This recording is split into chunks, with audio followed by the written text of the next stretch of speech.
Greetings, humans. You have entered the Command Zone, your destination for all aspects of Elder Dragon Highlander. Enjoy your stay. Hello, everybody, and welcome back to another episode of the Command Zone podcast. Yeah. I'm your host, Rachel Weeks. I'm one of your hosts, Jimmy Wong. Yay. And it's time to get into the ER, because it's a doctor time. That's not approved by anyone associated with Doctor Who. It was a really bad pun. I'm trying to get into the BBC. What There do you you go. mean? Yeah, there you go. So Doctor Who is officially in the magic world. This is going to be a continuation of all of our upgrades of the Doctor Who precon. Specifically today, we are upgrading the Blast from the Past deck. It is Bant. It is blue, white, and green, and it includes the first 8 doctors? Yeah, the Doctors classic 1 through 8. doctors. Yeah, there's a lot of doctors in this. Doctor Who had a huge, long run before what we know as modern day Doctor Who. And there are actually some episodes that I think are completely lost to time, like got burned up. You can no longer watch them. Wild, yeah. So this is why Doctor Who is one of the longest running shows of all time. And there were 8 doctors before we got into sort of like the modern era of doctors, the David Tennants and all those. Right, the 9 through 13s. Yep. I played this deck on game nights, actually. This was the precon that I preconned. And like all of our precon upgrade episodes, we're going to talk about the stats. 10 cards to take in, 10 cards to take out, reprint value, and all of that good stuff. But before we get into it, let's talk quickly about our sponsors, cardkingdom.com/command. We love Card Kingdom. In fact, we just got back from MagicCon Las Vegas. That's why our voices are sounding so hoarse. And Card Kingdom, they graciously are the ones that make sure that we have the decks that we need for Game Nights Live, because we trust them when we need to get an entire deck shipped in one convenient shipment. They've got a big inventory. They've got tons of cards. And the best part is when you buy from Card Kingdom, not only are you getting the cards you want, you're also just supporting the show. Game Nights, Command Zone, Extra Turns, all of that great stuff. So if you want to get a quick and easy deck list in there and get that order shipped to you all at once, one convenient package from a great company with great inventory and all that other stuff, cardkingdom.com/command. And once those cards are in your hand, you're going to need to protect them, organize them, decorate them. Go to ultrapro.com/command. It's a great way to support the show and support your magic collection because they have the highest quality magic accessories in the business. They've got sleeves and playmats and binders, dice, everything that you need to make sure that your collection is taken care of. We know magic cards are expensive. They're important to you. We trust Ultra Pro to make sure that our collections stay safe, and you should as well. Plus, when you pick up stuff from Ultra Pro, you are supporting this show. Again, go to ultrapro.com/command. Last way to support the show is directly at patreon.com/command zone. We love our patrons. There's a Discord that every patron has access to that Josh, myself, Rachel, we're all in there answering your questions. And there's also just a great community. You can hang out with other Magic players and learn from them, ask them questions, or maybe be the one answering those questions. Talk about new shows like Game Nights the day they come out. In fact, patrons get access to Extra Turns and Game Nights a day early before the general public. And there's tons of other perks at the other tiers. So make sure you check it out, including exclusive content. That's right. Patreon.com/command zone. And of course, we shout out one lucky patron every episode. So this episode is dedicated to Steven Strickland Jr. You rock. You do rock. All right, Blast from the Past. Let's blast it. Let's precon upgrade.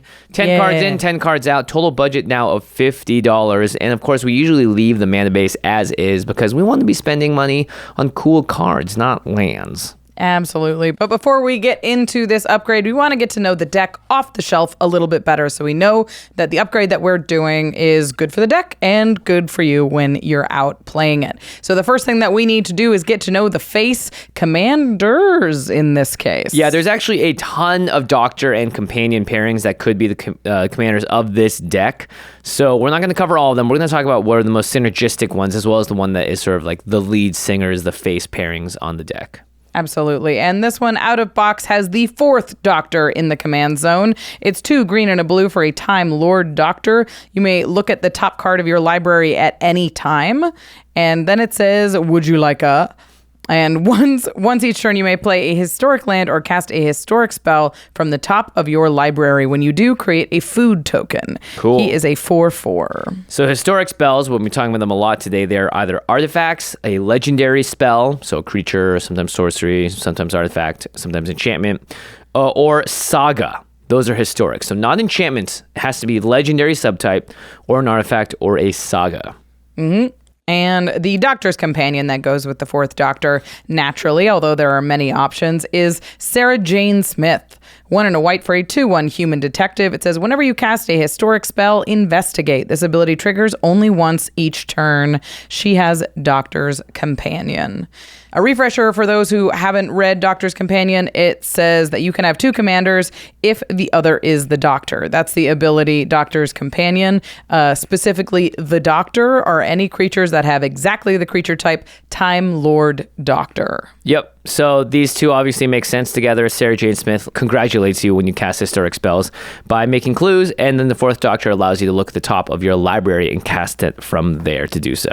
But we said there are 8 Doctors in this deck, so we're going to move on to the second option that you could put in the command zone of this deck. And this one I like quite a lot. It's the first Doctor and Susan Foreman. So the first Doctor is 1 a white and a blue for a 2/2 Time Lord Doctor.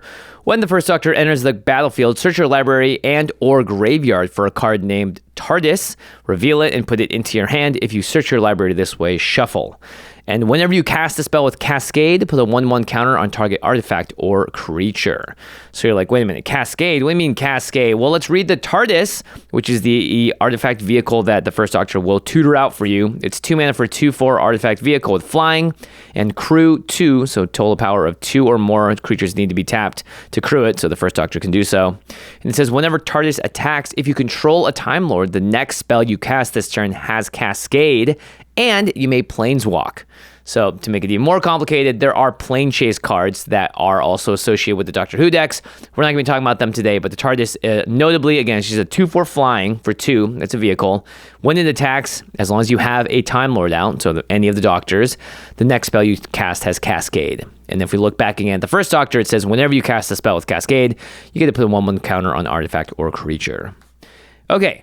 Now let's talk about the companion that goes well with the first Doctor. It is Susan Foreman, 1 in the green, Doctor's Companion, 1/1. If you would Planeswalk, instead look at the top 2 cards of your planar deck, put 1 on the bottom of your planar deck and the other on top, then Planeswalk.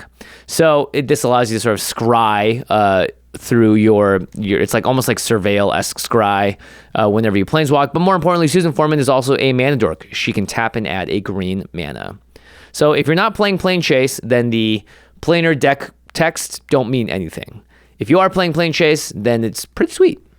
Notably, this trio comes with 3 cards in the command zone, kind of. Yeah. You have access to the first Doctor, TARDIS, and Susan Foreman. Who's a mana dork, so Plus, you kind of have everything. Your natural hand is 7 cards, so you have 10 cards to start the game. It certainly is a powerful set of commanders. Yeah, and the first Doctor even can grab the TARDIS from the graveyard, which is really important. Yeah. With this kind of thing, you would expect some Cast from Exile synergies or just a lot of general value to make sure you were dumping permanents onto the battlefield. Cascade. The next option for this deck is the fifth Doctor. Also with Susan Foreman, we've read her before, but the fifth Doctor, like the first Doctor, is Azorius. It's 2 white-blue for a 2/2 Time Lord Doctor. At the beginning of your end step, put a +1/+1 counter on each creature you control that didn't attack or enter the battlefield this turn. Untap those creatures. So the fifth Doctor puts counters on all of your stuff that has either been tapped for some sort of activated ability or anything that just didn't attack. Gets you a little bit of value out of your activated ability creatures and like Susan Foreman loads them up with counters. Yeah. Exactly. Susan Foreman being the foremost for the one that taps for mana. Ah, yes. All right, next up we got the sixth Doctor, and then he pairs with Romana the second. So the sixth Doctor is 4 green and the blue for a 3/3. Whoa. 6 mana 3/3 seems good. Yeah, it's got Time Lord's Prerogative. Whenever you cast a historic spell, copy it, except the copy isn't legendary. This ability triggers only once each turn. That's pretty sweet. Yeah, any artifact, legendary, or saga you cast gets copied, and then the legendaries are not legendary, so they get to still stick around on the battlefield. So that's a very powerful ability. And then Romana the second is 3 in the white for a 3/3 with Vigilance, and she can pay 1 and tap to create a tapped token that's a copy of target token that entered the battlefield this turn. So that pairs really well together. The sixth Doctor copies a historic spell, and the Romana copies that by creating a tap token that's a copy of whatever the sixth Doctor copies. Seems pretty good. This is definitely the most expensive set of commanders that we've looked at so far. Yeah, a 4-drop 6 mana and 4-drop. and a 6-drop in the command zone means that you're going to need a lot of ramp to get it going. But once you do, that's a very serious engine. There's a ton of value to be generated off of something like that. And the last one that we want to talk about is a solo commander and not a doctor at all. It's Alistair the Brigadier. It's a Brigadier. 1 a green, white, blue for a human soldier. It says whenever you cast a historic spell, create a 1/1 white soldier creature token. And then whenever Alistair attacks, you may pay 8. If you do, creatures you control get +X/+X until end of turn, where X is the number of historic permanents you control. So this is a very straightforward commander. It's like when you cast historic stuff, you get 1/1s. If you have all your historic stuff, you make your 1/1s big. Bant, run them over. Yeah. I think he's boring, but definitely does what the deck does. The deck is full of historic permanents, so it gives you a payoff and a win con for it. I think if you're newer to Commander and you want a commander to lead this deck that is just pretty traditional, Alistair is a good option. Now, notably, when you're looking through the deck and you're like, oh, I compared this Doctor with this Companion, keep in mind this is a Bant deck. So all of the pairs we talked about, the Doctor was 2 colors and the Companion was the other color that wasn't represented in the Bant trio. So if you're going to do the same thing and you're like, oh, I want to put I want to put Ace Fearless Rebel with the 6th Doctor or whatever. Well, that won't work because there's 2 green and a blue. There's no white in there, so you won't be able to pair it with the rest of the deck. But that means you'll just build a Simic deck, but it's not going to work in terms of like, oh, I want to swap them out to try this out this time. Yeah, the neat thing about these Doctor Who decks is they are full of commander options. If there's one that you like better that's in the 99, absolutely give that a shot. But again, make sure that it has the Bant color identity. All right, let's talk about the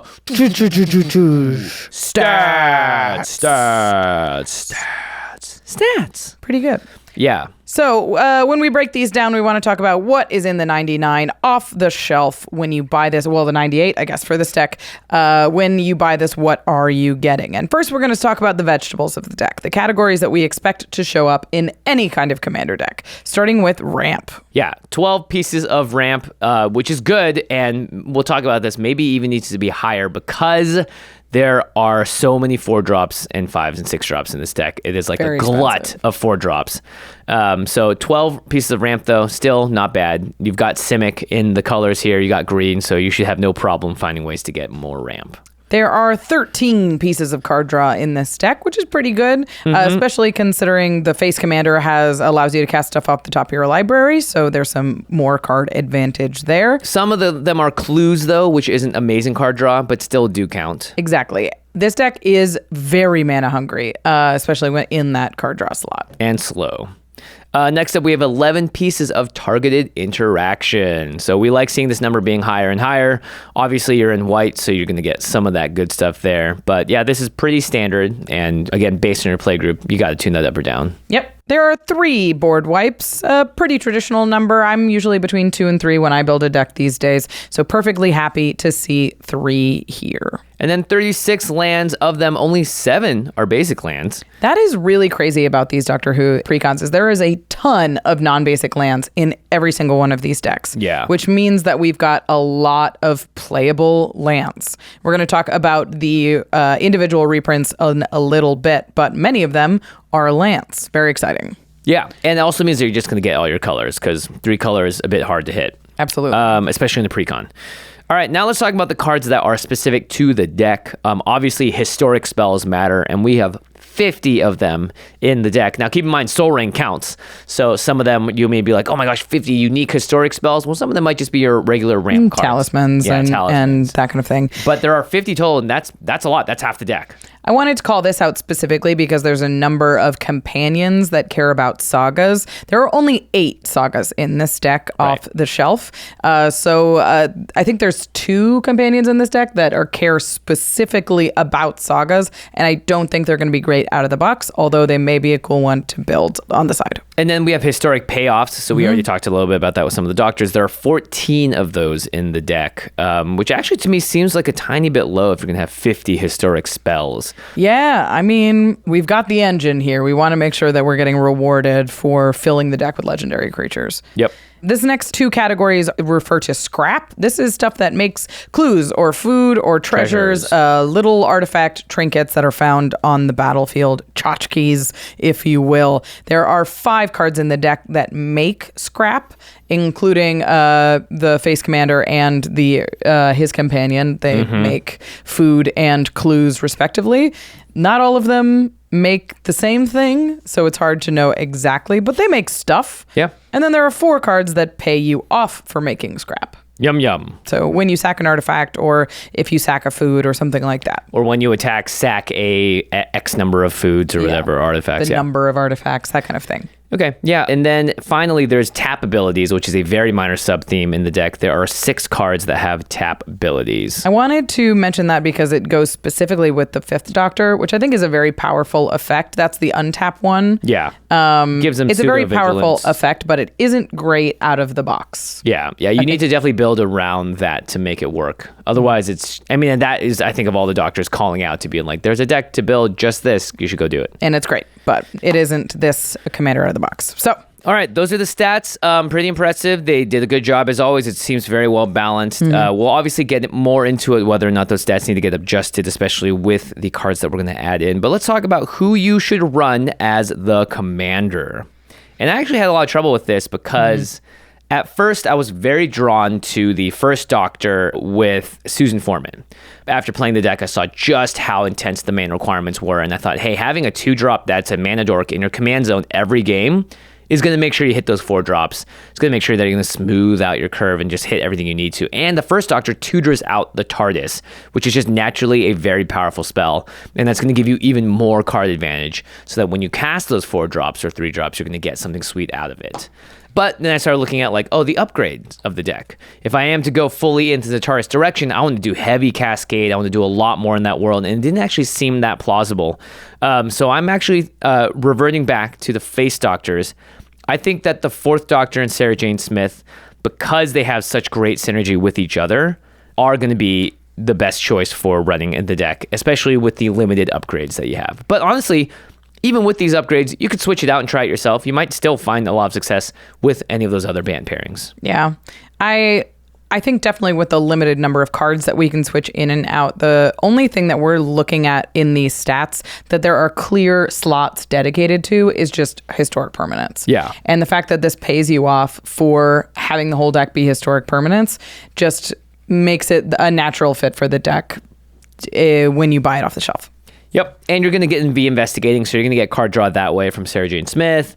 So I think this works out fine. But obviously, this is, of all the precons, I think, will require the most retooling if you really want to focus it in on a strategy. But since we're limited just 10 cards in, 10 cards out, I think the 4th Doctor, Sarah Jane Smith, is your safest bet for just getting the most consistency. Okay, we've talked about what's in the deck mechanically. Let's talk about it financially. We're going to talk about the reprint value of this deck of Magic cards. Keep in mind, all of the numbers we're going to talk about today are only taking into account the reprints in the deck, of which there are only 40. Yeah, there's tons of new cards because these are all sweet themed around Doctor Who cards. And of course, we're also taking the value of the reprints at the time of recording. Because, by the time that the deck itself is previewed and released, that's going to shift how things work in terms of how people are pricing stuff. And so we want to do it as just sort of like in the dark before anything else is revealed or released about the cards. Yeah. Retail value these days is a little bit harder to determine than it used to be. Commander precons this year have cost everything from $40 to $70, and to now 100 plus, yeah. They're all over the place. So I have been playing with the numbers a little bit behind the scenes to try and make some numbers that are easier and more useful for you guys when you're buying these products. Yeah. So we are going to talk about the overall reprint value of this deck. Keep in mind, this deck is pre-ordering right now for about $50. So a little bit higher than what we're used to seeing. Yeah, and of course, we cannot talk about any of the cards that are already are unreleased because again we have no idea, so that's going to throw things off even more, like we just said. So the reprint value of this deck right now is $87.14 at time of recording. It's not great. Yeah, it's not great, and it's really hard to get a good gauge on it because again, almost half the deck is brand new. And Right. some of those cards may explode in popularity, or they might all be duds. It's really hard to predict. Yeah, in the dark. 53% of this deck is unrepresented by that number. So I broke down the numbers a little bit closer. First, starting with a number I've been calling the bang for your buck value. So that is taking the total reprint value and dividing it by the rough pre-order price. So taking the $87.14 and dividing it by $50 off the shelf and comparing that to pre-cons earlier this year. March of the Machines bang for your buck was $2.42 of reprint value for every $1 in cash spent. Lord of the Rings was $2.53. Commander Masters was $1.90 and was famously low. It's very expensive to buy compared to its reprint value. Yep. And Wilds of Eldraine was quite high at $2.82 of reprint value per $1 cash. Which means if you're pre-ordering this deck at about the $50 range it's at right now, you're getting $1.74 of reprint value for every $1 you're spending. So that's even worse than the Commander Masters reprint value. That $1.74 is a rough number, and I believe this is the worst of the Doctor Who decks in just reprint value overall. But that number isn't exactly fair because, again, we said this is only representing 40 cards in the deck. Yeah. So I did something special for the Doctor Who precons because there are so few reprints versus the total value of the deck.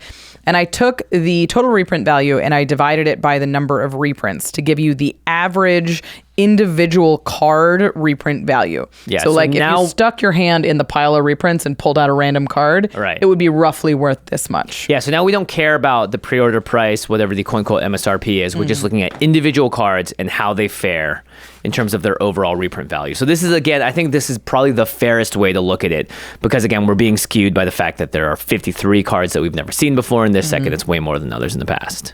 So the average individual card reprint value in March of the Machine was $1.38. In Lord of the Rings, it was $2.38. Ooh, that's pretty very high. high quality of reprint. Commander Masters was $2.05, which Makes we sense. knew. They had very good reprints. Wilds of Eldraine was $1.90. And Blaster in the Past is $2.18. So that's higher than Commander Masters, but lower than Lord of the Rings. And maybe you could also argue that Lord of the Rings was inflated a little bit because some of the reprints are like of cool art that they've never had, and people like Lord of the Rings stuff, right? Yeah. I mean, this has the same thing going for it, right? It's got cool Doctor Who art. Yeah, that, Lord of the that Rings has much never more been popular, seen. arguably. Yeah, that's true. Sorry, Doctor. But that's it really does, good. Does show that the quality of reprints is actually higher than what we're used to in just regular like set precons. All right, so hopefully that gives you a couple of different lenses to look at the deck through. And I think it's really important to do so now because Magic is getting, very complicated in terms of how many different versions of cards are out there, how things are getting reprinted. So don't just take the singular, like, oh, the total reprint value is this, thus that must mean this. This is a really helpful way, I think, to just broaden the way that you're looking at this and the lens that you're looking at it through. Okay, so all of that out of the way, let's talk about the specific notable reprints in this deck. We're going to talk about all of the cards that are worth $5 or more at time of recording, of which there are 5. Yeah, and the first one is a non-land card, and the other 4 are lands. So that's kind of fun. The top one is Heroic Intervention. So this is just probably the most played green card ever at this point, I think. Yeah, it's got to be close. I mean, compared to all the rampant stuff, and it is currently sitting at like $14. Yeah, and I wouldn't be surprised if they're going to keep finding ways to reprint this card over and over again. It's kind of like Sol Ring, where even though they have a billion versions of it, it always sits above a certain amount. So Heroic Intervention just has that quality to it. It's incredibly good, gives you permanent hexproof and indestructible until end of turn. It's the greatest green protection spell ever, and it's just pretty much a staple at this point, so I was glad to see it's reprinted here. The next one is a land that sees a lot of play in other older legacy formats, which is why I think it's so high. It's Horizon Canopy. So these are the lands that you can pay 1 life to add the colors, in this case green or white, and you can also pay 1 to tap it and sacrifice it to draw a card. So great early on, fixes your mana, but even better later on when you have extra mana and want to get rid of a land at a cheap price to just take another look at the top of your deck. Horizon Canopy sitting at $13 right now. And then past that, we have Deserted Beach and Dreamroot Cascade, and then Overgrown Farmland. And these are all just lands that enter the battlefield tapped unless you control 2 or more other lands. Yeah. These are the slow lands, so they're better later in the game, but they have 2 colors and they come in untapped. Yeah, these are all great, by the Yes. way. I think these are like probably some of the best commander lands you can ask for because you're going to be going into later turns. You don't want fast lands that care about being played before you have 2 or more lands. Slow lands are much more preferable, I think, in Commander. Absolutely. And respectively, Deserted Beach is at $8.50, Dreamward Cascade, $8.50, Overgrown Farmland at $7.50. Now, some of you might be disappointed, like, oh, all the reprints are just the lands, but I honestly, when you have cards that you can literally take out and put into any deck playing those colors, I value those quite highly. Yeah. So it's always nice to see lands instead of just some like, oh, this is a bunch of money because it's a random card that hasn't been printed in 15 years and is of medium power level. Right. I'd much rather see Heroic Intervention in that slot. So Yeah. I'm happy about that. For context, like these are all cards that I wouldn't trade away. These are cards that I would put in my binder until I build a deck and need them. Yeah. Like there's a lot of expensive cards that are in my binder that I would absolutely trade away because I'm not using them and I don't plan to use them. These will always find a home. So happy Yeah. to see them in the deck. We've talked about the most expensive cards in the deck. The lands, great. So happy to have a strong mana base in this pre-con. We're going to talk about the best cards in the deck. These are the ones that when you draw them and you're playing the 4th Doctor and Sarah Jane Smith, you're feeling good. They're very powerful. They're very synergistic. They make your deck do what we want them to do. And the first one I want to talk about is the 6th Doctor.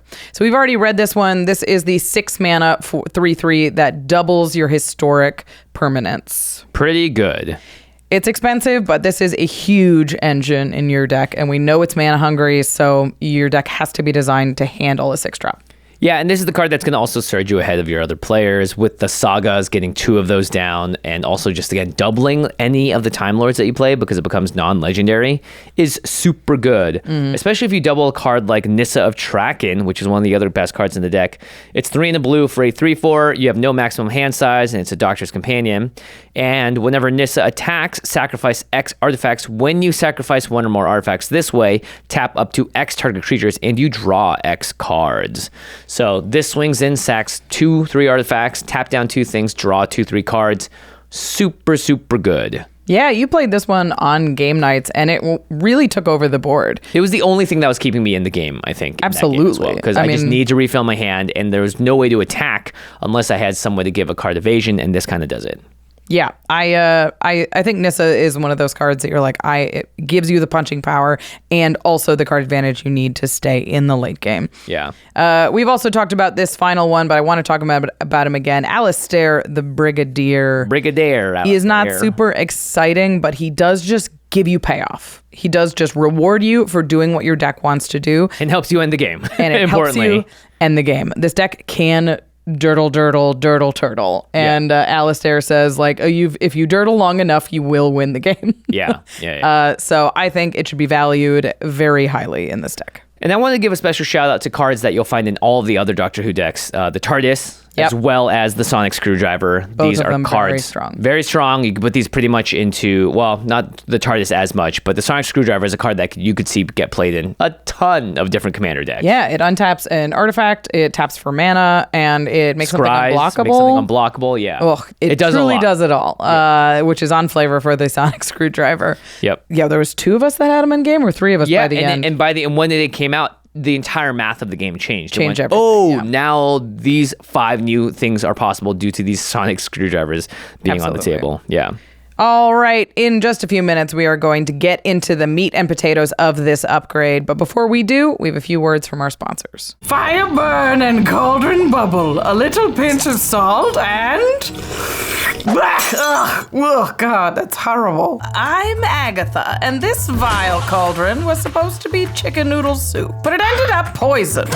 Again, thank goodness I have Factor, the service that delivers delicious chef-crafted meals that are ready to eat in just 2 minutes. Look, I'm a little more suited to the coven than the oven, but Factor lets me dine like an evil queen. Each week I can choose from over 34 different brews featuring options like Calorie Smart and Protein Plus to let me activate my wellness goal abilities. My sisters and I particularly love the Italian herb chicken. Whenever we order it, the whole team gets pumped. So spare yourselves the toil and trouble and sign up for Factor on the Double Double. Head to factormeals.com/command50 and use code command50 to get 50% off. That's code command50 at factormeals.com/command50 to get 50% off. Late night at the command zone. Josh searches tirelessly for new employees. Okay, I gotta read resumes, check all the job sites. This is gonna take hours. I know, I'll find someone to do the hiring for me. Wait, but how do I hire them? This is indeed a conundrum. That's it! Indeed! The platform where I can attract, interview, and hire all in one place. Their powerful hiring platform has tools that can help me find qualified candidates fast. I'll be shown resumes that meet my requirements immediately after I sponsor a post. Then, people I invite directly are 3 times more likely to apply than if they had just seen us in a search. Yes! I can finally join more than 3 million businesses worldwide using Indeed to hire great talent! I am a genius! Josh okay? Oh yeah, he does this all the time. Start hiring now with a $75 sponsored job credit to upgrade your job post at Indeed.com/CommandZone. Offer good for a limited time. Claim your $75 credit now at Indeed.com/CommandZone. Just go to Indeed.com/CommandZone and support the show by saying you heard about it on this podcast. Indeed.com/CommandZone. Terms and conditions apply. Need to hire? You need Indeed. Greetings, I am Tivit, Seller of Secrets, and this is my new and improved Seller of Secrets. How did I expand my business so vastly, you ask? Information comes at a price, but I'll give you this clue for free. I use Shopify, the global commerce platform that helps you sell at every stage of your business. From their in-person POS system to their e-commerce platform featuring the internet's best converting checkout, Shopify takes the riddles out of retail. And for sellers new and old, Shopify can help you grow with miraculous tools like Shopify Magic. My most treasured secret is their built-in marketing system, which helped me spread word of my mysterious wares. It put my business on the map, which naturally meant I had to change locations. But whether you operate from a cellar or a skyscraper, Shopify can support your success, just like they do with millions of entrepreneurs across 175 countries worldwide. The evidence is clear. Businesses that grow with Shopify. Sign up for a $1 per month trial period at shopify.com/TCZ, all lowercase. Go to shopify.com/TCZ now to grow your business no matter what stage you're in. Shopify.com/TCZ. I think it might need more card draw. Who are you talking to? Or is that just something you say? Oh, no, I'm on a call with Jimmy. We're building a Chatterfang deck. Ooh, I just added Toski. That should help, right? Whoa, the card just showed up. Yeah, with Architect, you can collaborate in real time from anywhere in the world. Changes show up immediately. You don't even have to reload the page. So it's perfect for brewing with a friend. This is cool, but isn't Jimmy just upstairs? Yeah, but I'm downstairs right now. I ain't coming downstairs. Architect is the best place to browse, brew, and playtest Commander decks. Just go to architect.com/CommandZone to get started. That's ARCHIDEKT.com/CommandZone. All right, we are back, everybody, and we are talking about the upgrades, the 10 cards in and the 10 cards out of the deck. This is my favorite part of the episode. And before we get into it, let's talk quickly about the goals of what these upgrades are trying to do. So after I played this deck on game nights, I went home and I went, wow, that left a lot to be desired. Because I was stuck many times just looking at 4 drops, 6 drops, and other cards in my hand that just didn't do anything. And especially compared to seeing Josh get out to that super fast start, it seemed like he had a clear, concise direction. Deal damage to the table, commander pays you off for doing it. Whereas my deck was like, hope you get value here and there. I remember there was another spell that allowed, it was a commander that let you cast spells off the top of your library. It wasn't the spell one, but it just kind of floundered because it didn't have a direction, didn't have a way to end the game.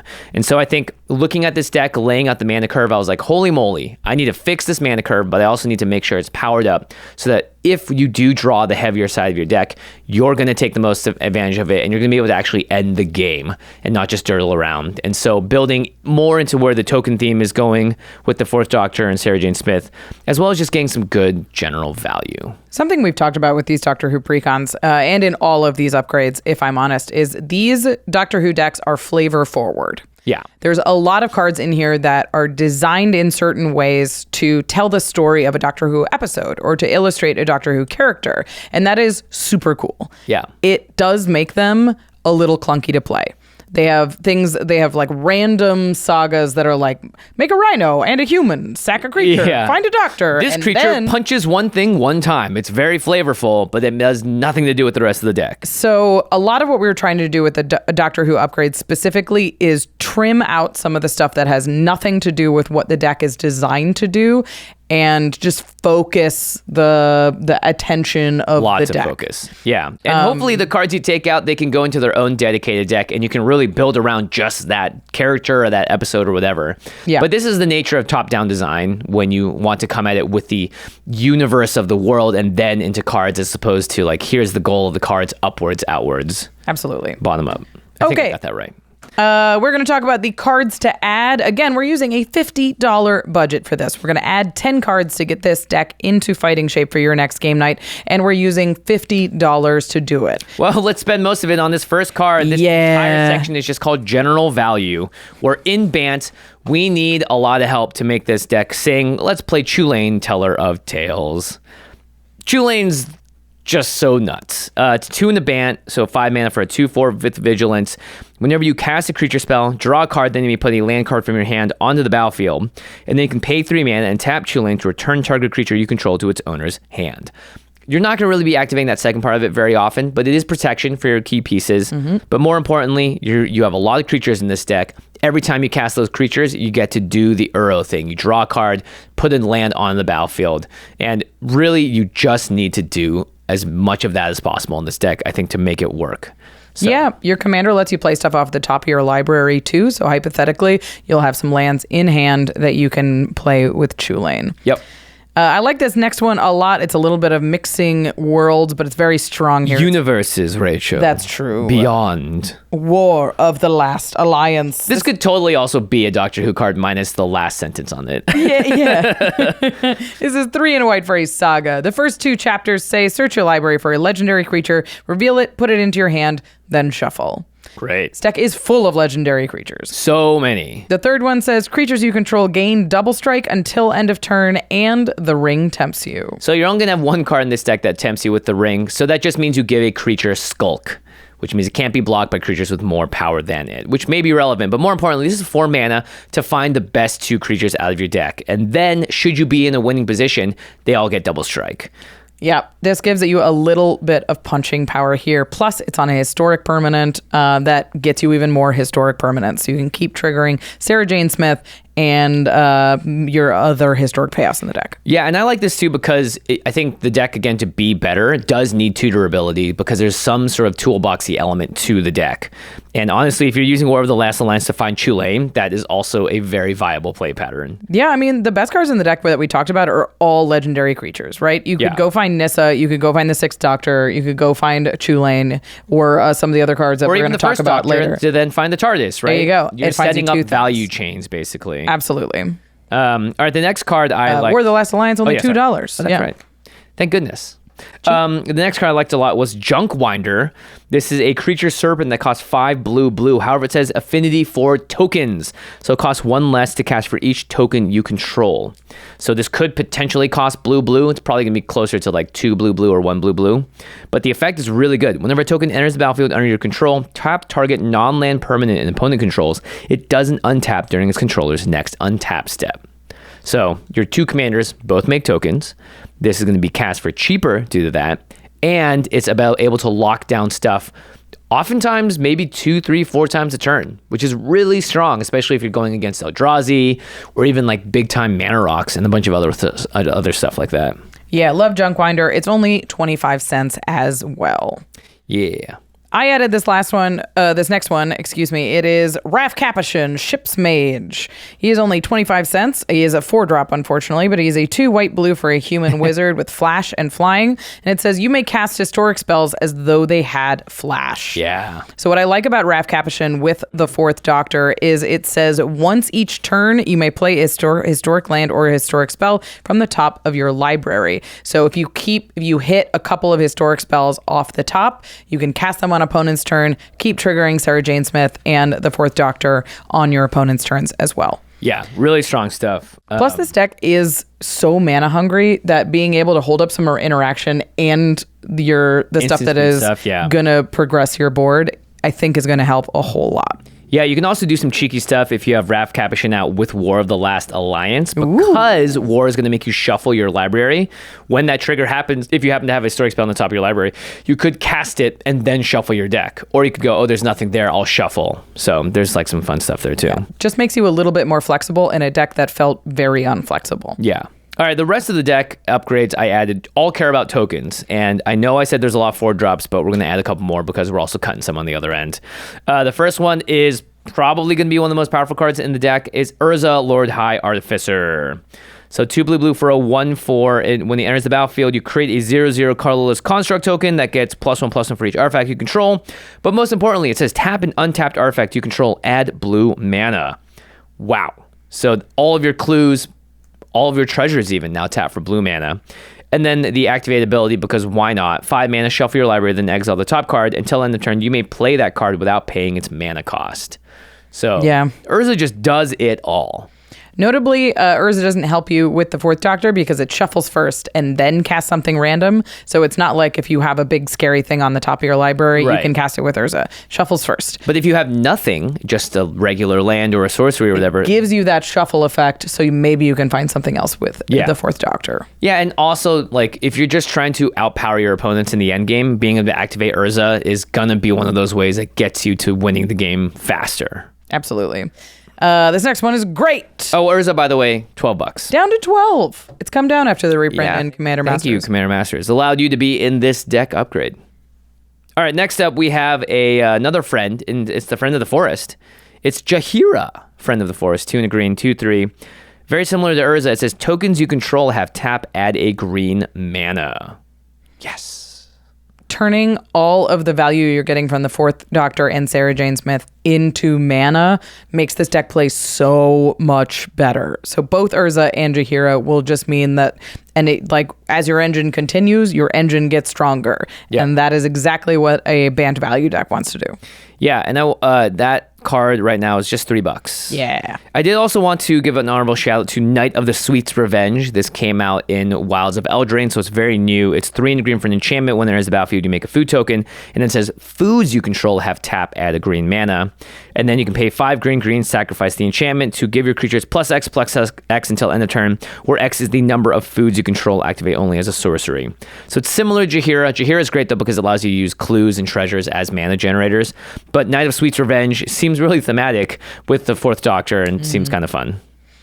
This next one is great and very underrated. It's only 75 cents. Gala Greeters. 1 and a green for a 1/1 elf druid. It has Alliance. Whenever another creature enters the battlefield under your control, choose one that hasn't been chosen this turn. Put a counter on Gala Greeters, create a tapped treasure token, or you gain 2 life. Yeah, this is, you want early stuff to do in these decks, and this is a card that is innocuous because people won't really touch it or care about it. And you'll find that it just makes you 2 treasures, gains you 4 life, and then gets bigger and bigger and bigger. Yeah, it's something that you can play on 2 that is going to push the ramp in this deck is enormous. That's why like Susan Foreman is so powerful as a Doctor's companion. Yeah, and you can trigger it multiple times a turn, which is great. But ultimately, I think this card, if it gets out, no one's going to kill it. And it's going to generate you some value because what you're doing in this deck is just casting creatures. All right, let's talk about the top end in this deck because a lot of the expensive spells that come out of the box don't necessarily end the game, and we're hoping that this one will. Yeah, Essex Fractal Bloom. This is a popular commander, but it's also just a good one in this deck. It's 4 green and blue for a 4/4 with flying. The first time you would create 1 or more tokens during each of your turns, you may instead choose a creature other than Essex and create that many tokens that are copies of that creature.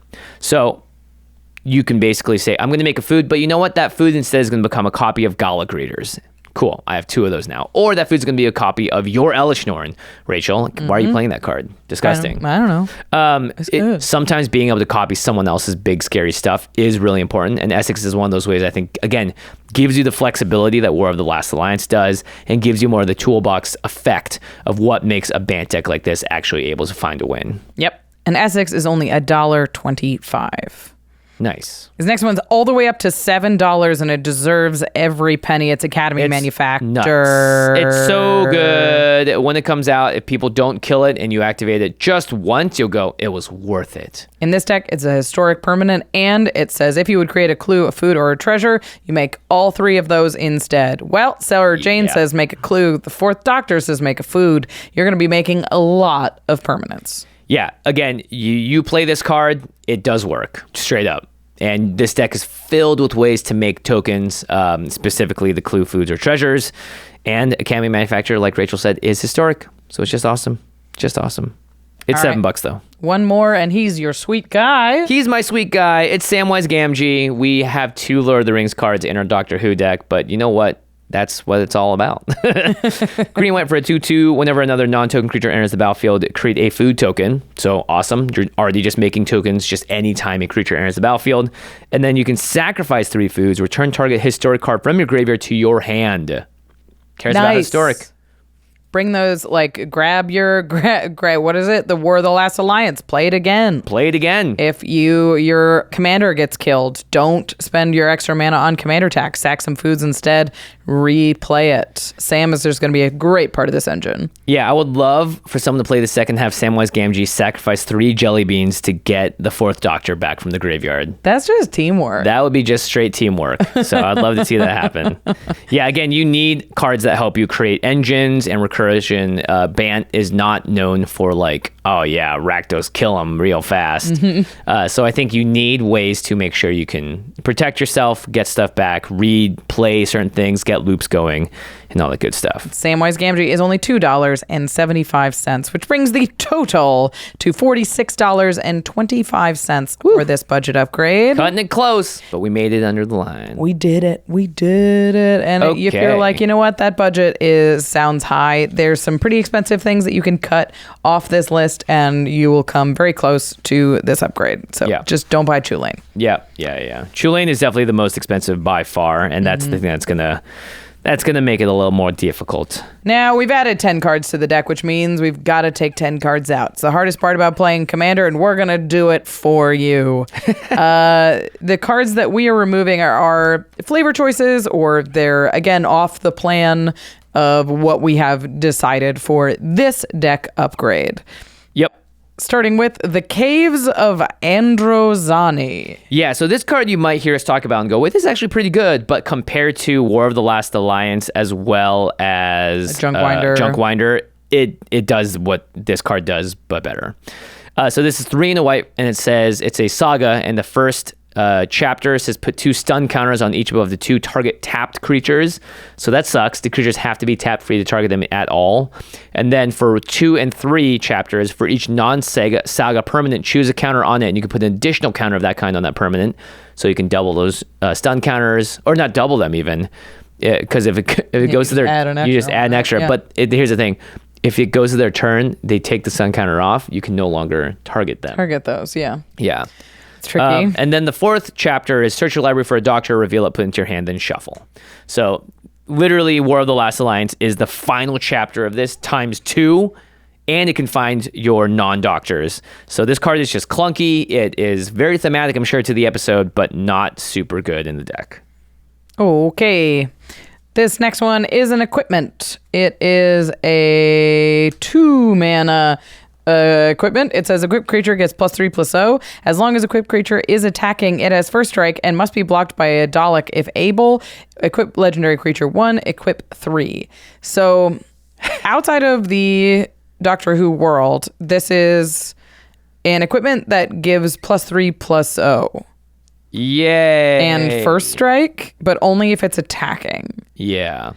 So it's going to be really hard to block. That's for sure. Yeah, it's going to be big and difficult to block, but this isn't much of an attacking deck, especially not with your commanders. Yeah. And this kind of equipment is going to be better when your commander has an attack trigger or wants to get in combat damage or something like that. So Ace's baseball bat coming out.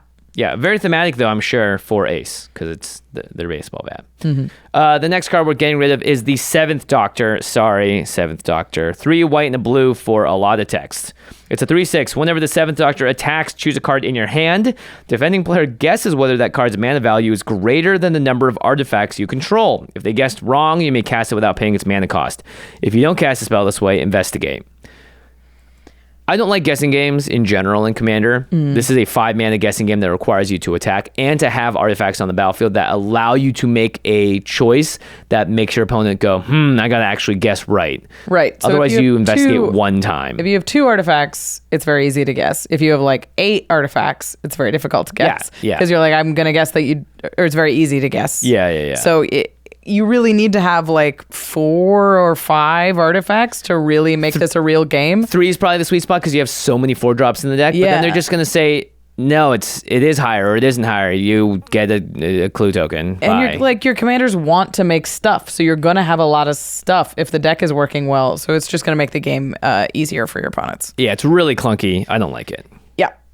This next one is a 500-year diary. 3 in a blue for a legendary artifact clue. It enters the battlefield tapped. It says tap, add blue for each clue you control. And then 2, sacrifice a 100-year diary and draw a card. So it's a clue itself, so you can do the clue thing.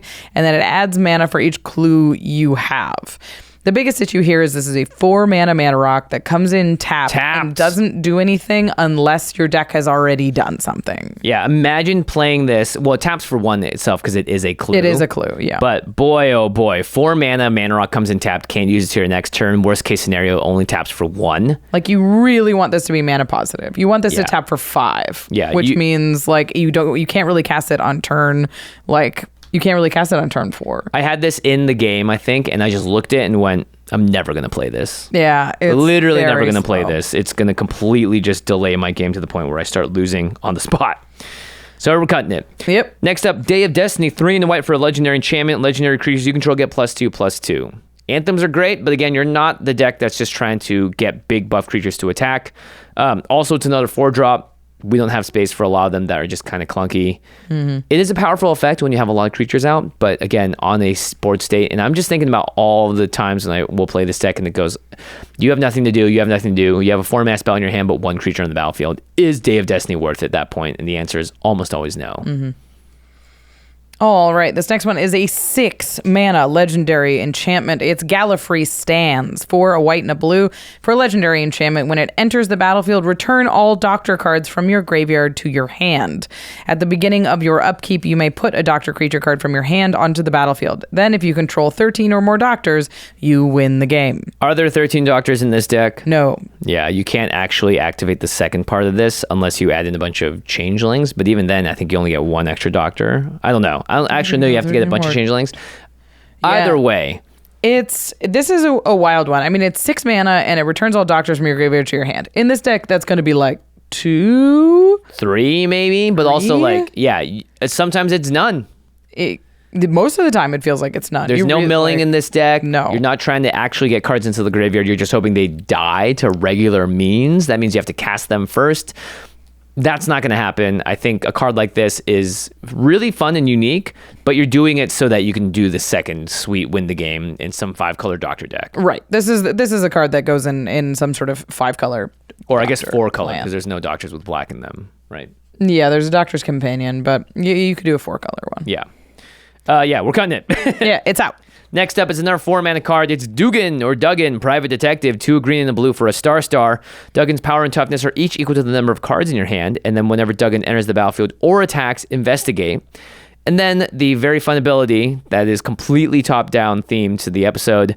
1 in a green tap, Duggan deals damage equal to twice its power to another target creature. Activate only once. It's called the most important punch in history. And he will never do it again unless he is a new permanent on the battlefield.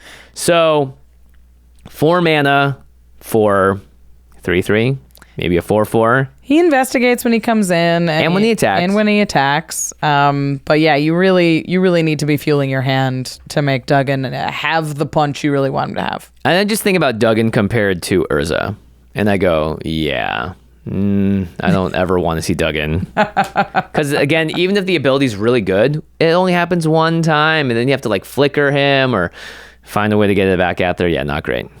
This next one is Ace, Fearless, Rebel. We cut her bat. She's going to 3 and a green for a 2/2, 4 mana for a 2/2. When she attacks, you may sacrifice an artifact. When you do, put a +1 counter on Ace. Then it fights up to 1 target creature defending player controls. Yeah, I hate all of these things because the 1/1 counter is whatever, but you have to sack an artifact to do so. So you have to have an artifact. First of all, it's a 4 mana 2/2 that has to attack to do something. And then when it fights, it can only fight a creature that the defending player controls. Yeah, so you have to be attacking them. So are you even going to have a good attack? Is Ace just going to die when she does the fight ability because it's 3/3 or whatever the first time it happens? Isn't that impressive? So I just see this as like so often being played and just doing nothing and having nowhere to go. This one's super tough. I mean, it has to be able to attack. You have to have an artifact, and you have to have like some kind of clean attack or some way to get her big, which this deck just doesn't have. Yep. This next one is Leela, Sevateem Warrior. It's a 4-drop. It's a 4-drop. 3 and a green for a 3/3. Whenever an opponent draws a card, except the first one they draw in each of their draw steps, put a +1 counter on Leela. She gets big. Yeah, That's it. It's a 4 mana that will maybe become a 5/5 in 1.5 turn rotations. We don't play 4 mana 5/5 vanillas. Yeah. And let's say this happens a bunch of times, it becomes a 10/10. Who cares? It's not 10/10 without evasion. Yeah, without evasion, it's not contributing to the historic part of the deck. It's not except for being a historic spell. It's not adding counters or tokens or anything else that your deck wants to do. So this to me is just like put Leela in another deck with another doctor for another time. Yep. And it's a 4-drop. Finally, we have Bessie, the Doctor's Roadster. It's a 2 mana 3/4 legendary vehicle with haste. Whenever Bessie attacks, another target legendary creature can't be blocked this turn and has a crew cost of 2. I don't love vehicles, and the TARDIS works because it's a flying vehicle. Yeah, and it gets you another spell. This one is a 3/4 that has to attack and protects another creature in battle. 3/4s are not guaranteed safe. They're in combat. They're pretty good. Ish, yeah. They're especially on turn like 2, but you already have to have like a 2/2 in play to do anything with it. So it just doesn't quite get there. And in this deck, the only thing it cares about is that it's a historic permanent. Nothing else synergizes with the deck. Yeah. So unfortunately, the Roadster is out. And again, just compare that to the Gallic Raiders as your other 2-drop. Yeah, it just was synergy. All right. So now that we've taken 10 cards out, we put 10 cards in, we have tried to smooth over the game plan of the 4th Doctor and Sarah Jane Smith. How is this deck going to play out? So very slowly still. You need to spend the early turns not taking aggressive damage. And in fact, what you're really just trying to do is create an artifact token board state. So whether it be clues or foods or whatever else, those are the things that are going to get really powered up by your Urzas or your Jahiras and the other ads that are going to take those and make them into actual like, oh man, look at all the value you're generating. And you're getting ahead of the board. And not only that, you're getting to a position where if you need a card draw, you can sack some artifact clues. If you need more mana, you can just sacrifice the treasures as well. But ideally, you're going to have some of your mana helpers out with the tokens. And you're going to be casting spells with Sarah Jane Smith as your companion so that you're going to make more triggers. The 4th Doctor is going to keep digging through your deck. And eventually you sort of get to the point where you're like, cool, I can now build a strategy to win the game. And I know what I need to do so, or I know what I need to get out or search with War of the Last Alliance so that I stay alive or go over the top and win the whole thing.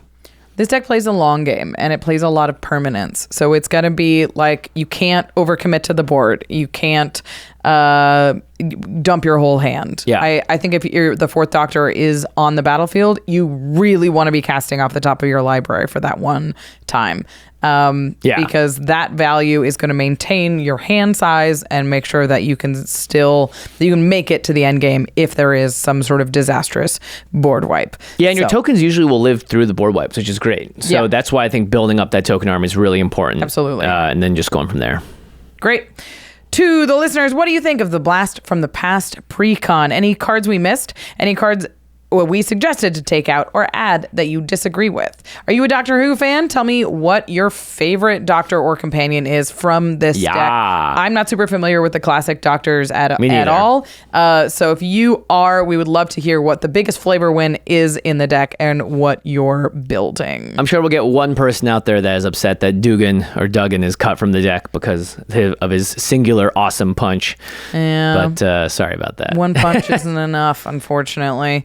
We talked about a lot of Magic cards here today. We talked about a very cool precon amongst a whole suite of cool precons. If you want to pick those up while supporting the show, go over to cardkingdom.com/command. Card Kingdom has a huge selection of Magic singles and sealed product you can buy all in one place. They will get it bundled up for you, shipped to your door in one safe professional package. I received a package from Card Kingdom completely soaked from the Los Angeles rain, and I opened it so scared, but luckily Card Kingdom package wrappers are real pros, and all of my cards were safe. Nice. But if something had happened, they have the customer service to make sure they can handle it and get the cards that you're looking for. So again, support the show and pick up some sweet Doctor Who cards or otherwise at cardkingdom.com/command.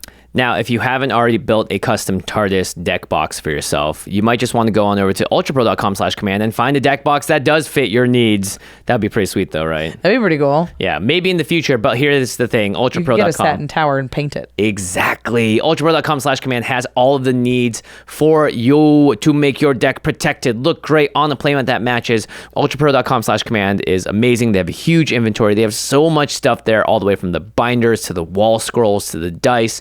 You name it, they've got it. And they also have great sales every now and then. Sometimes they'll do 50% off of a bunch of different Magic products. Or maybe you're trying to collect like baseball cards. They've got stuff for that too. They've got stuff for storage. They've got just pretty much everything. So if you're looking for something, go to ultrapro.com/command. You might find something there. You can also, of course, just go to your local game store and get some Ultra Pro products there. That also is supporting the show. All right, we've talked a lot about Magic the Gathering and, of course, Doctor Who. Before we go, we want to talk about something quick outside the world of Magic. It's Doctor Who. Everyone should go watch some Doctor Who. Yeah, I mean, Doctor Who is inside the world of Magic these days. I could do a quick end step. It is autumn time now, and my favorite thing to do in October and September and November is watch Over the Garden Wall. Oh yes. Over the Garden Wall is a great show. Lovely little animated autumnal show about two brothers who get lost in the magical woods, and each episode is 11 minutes and has some lovely music, and it's a very sweet storyline. It's funny, it's classic, it's weird, and it's creepy, weird, and it'll just make you feel snug as a bug on a rug. Yeah, I think it was created by one of the main artists and creators on Adventure Time. That makes sense. So yeah, and the main character is voiced also by Elijah Wood, who does a really good job. Ashley Birch also has a little voice cameo at the end of the show too, but it's a really great, sweet story. If you like sort of that weird, creepy vibe, as well as like interesting songs and all that stuff, it really does hit on a bunch of different levels. Every time I watch it, I go, wow, I don't remember this part, and it's so funny and so such weird. A special show, because like you watch it and you're like, how did this get made? Yeah, what is like, this? Who greenlit this in Hollywood, and what favor did they call in to be like, I have a great idea and I'm just gonna make it. And they dedicated a lot of resources to making it a reality. I love it so much. I just bought it on DVD because they took it off of like Hulu, and I was they took it off of HBO. I think it's still on Hulu. It's called Max now. Sorry. Anyway, you should watch it if you haven't seen it. If you have seen it, watch it again. It's still wonderful. Yep, I love that show. Before we go, we're going to say thank you to our amazing team here at the Command Zone. Thank you to Damon Lentz, Eric Lem, Megan Yip, Gaurav Gulati, Jamie Block, Jordan Pridgeon, Arthur Meadowcroft, Manson Lung, Josh Murphy, Jake Boss, Sam Waldo, Evan Limburger, Craig Blanchett, Katie Cole, Mitch Trafford, Gabriel Poses, Josh Lee Kwai, and Jimmy Wong. What? Me? Doing this upgrade. Oh, thanks. Thank you. And thank you, Rachel, for helping with all of the upgrades. These Doctor Who episodes are pretty crazy. There's so many new cards and companions to analyze. So make sure you check out the Command Zone channel for all of that as well, and all the hard work we've been putting in there. Yeah, watch the game nights if you haven't yet. Yeah. All right, everyone. Thanks so much for watching. We will see you next time. Oh, poop. That was a bad one. Mine just always go in a chunk. You gotta I don't know. There's the flick of the wrist type thing. It's like you gotta fan it. Yeah. See, there was only one. That was cool. It helicopter. It did a neat move.